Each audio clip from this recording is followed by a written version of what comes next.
There's an ongoing push to remove Bradford pear trees from South Carolina. Over the next few weeks, people can exchange Bradford pears in their yards for native trees.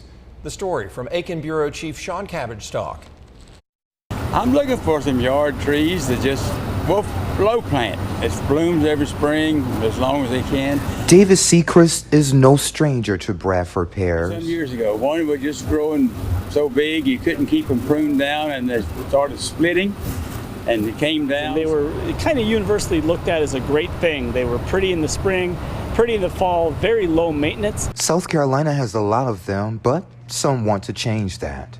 With the Bounty Program, Clemson Extension, and the South Carolina Forestry Commission are offering free native trees in exchange for up to 5 Bradford pears. So every time you have a windstorm or an ice storm, a lot of times you'll have branches just completely breaking off, falling down. It causes a lot of damage. According to Clemson University professor Dr. David Coyle, the trees can also cause invasive species in the southeast. So calorie pear doesn't grow quite like a lollipop. It's got more of a cylindrical shape.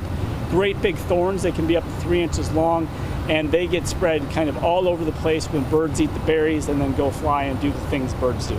He also says the trees can hurt the ecosystem and create food deserts for animals. They have very low wildlife value. There really aren't any insects that eat calorie pears or Bradford pears for that matter. So anywhere you've got a Bradford or calorie pear, there really isn't any food for birds. To participate in the Bounty Program, the homeowner is responsible for removing all the trees. There might be cases where you can't quite get that tree out. Maybe it was too wet to get equipment in there. If you come in with that picture, we will honor that as well. The program is open to all South Carolinians, but you must pre-register. I planted some kind of a maple.